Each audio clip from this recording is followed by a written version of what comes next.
तो देखो ये पार्शियल डिफरेंशियल इक्वेशन का क्वेश्चन है और इसमें हमें सॉल्व करेंगे इस क्वेश्चन को। तो सबसे पहले यहाँ पर डेबा स्क्वायर है z डिवाइडेड बाई डेबा स्क्वायर है x, मतलब कि डेबा x का स्क्वायर है।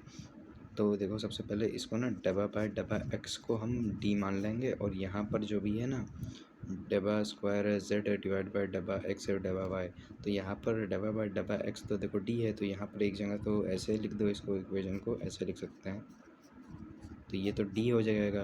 लेकिन यहाँ पर जो डेबा बाय डेबा वाई है ना डी, ये डी प्राइम हो जाएगा और ये डी प्राइम ना डी प्राइम 1 के बराबर भी होगा।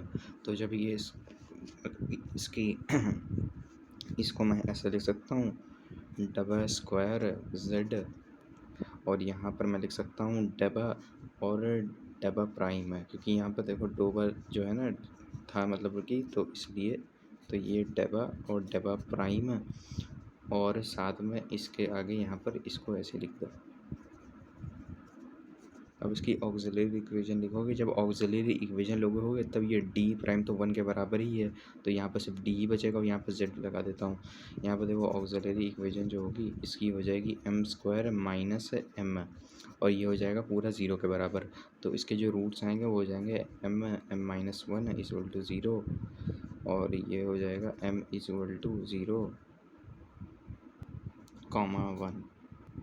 अब इसका सी एफ निकाल लो। अब सी एफ भी देखो इसका ऐसे आ जाएगा, जब इसमें सी एफ निकालते हैं ना तो इसमें पहले तो जो पहले डिफरेंशियल इक्वेशन नॉर्मल होती तो उसमें तो C1 और प्लस C2 कांस्टेंट का यूज़ करते थे, लेकिन पार्शियल डिफरेंशियल इक्वेशन है तो यहाँ पर तो F1 लिखोगे और इसके अंदर x प्लस वाई, लेकिन यहाँ पर देखो जब तुम ऐसे लिख दोगे ना y और जब x की जगह तो 0 है तो 0.x करोगे तो 0 ही आ जाएगा, तो ये तो 0 ही हो जाएगा, कोई फ़र्क नहीं पड़ता।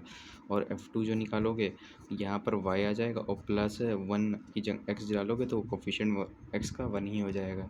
तो ये इसका तो सी एफ आ गया। और अब इसका निकालना पार्टिकुलर इंटीग्रल, तो पार्टिकुलर इंटीग्रल निकालने के लिए हम इसको पूरा जो हमने निकाला था ना ये वाली equation D square minus D by डेबा और इस जेड ऐसे बाहर लिख दो, तो ये D square minus D by डेबा प्राइम और यहाँ पर साइन एक्स और कॉस 2y ऐसे लिखे रहने दो। अब इसमें देखो इसमें प्रॉपर्टी लगेगी, ट्रिग्नोमेट्रिक प्रॉपर्टी होगी जिसको हम साइन एक्स और कॉस 2y को मैं ऐसे लिख सकता हूँ कि साइन एक्स प्लस 2y और plus sine x minus 2y, हम इसको ऐसे चेंज कर सकते हैं, ठीक है।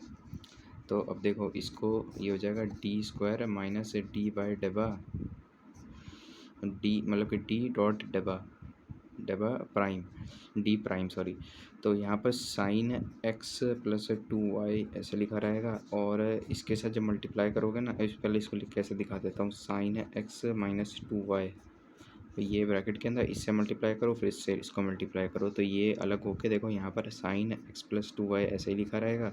और नीचे जो है ना, अब देखो जब इसमें जब जो d है, d जो x के साथ जो कोफिशिएंट है ना 1 है यहाँ पर, तो ये जो x का कोफिशिएंट है ये d में जाएगा और यहाँ पर जो 2y है ना, y के साथ जो कोफिशिएंट है 2, ये हमेशा d प्राइम में जाएगा।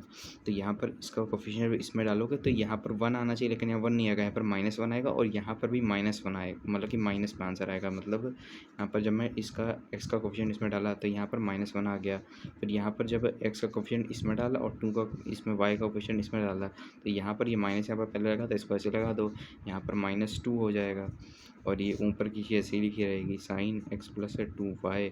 तो इसका आंसर क्या हो गया? इसका आंसर हो गया sine x plus 2y simply. तो ये तो पहले का हो गया, लेकिन सेकंड का भी हमें निकालना है, ये भी जो है ना इसके मल्टीप्लाई करोगे तो इसको भी निकालना है, इसको आगे कर लेते हैं सॉल्व। तो हो जाएगा sine x minus 2y divided by D square minus D by D prime.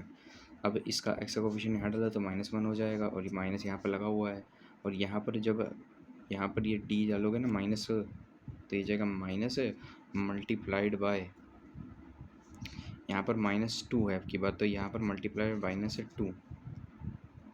अब इसका तो ये हो जाएगा हमारा, ये हो जाएगा -3 और 1 बाय -3 और यहाँ पर साइन एक्स माइनस 2y।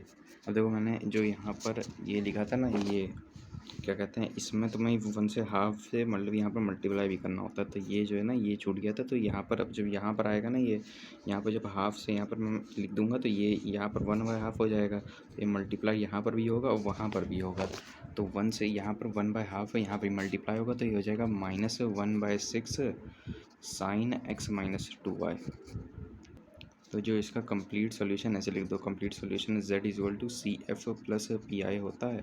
तो CF हमारा क्या था, CF आता था F1y और प्लस F2y + x, और PI हमारा था जो कि 1/2 साइन x + 2y और -1/6 साइन x - 2y।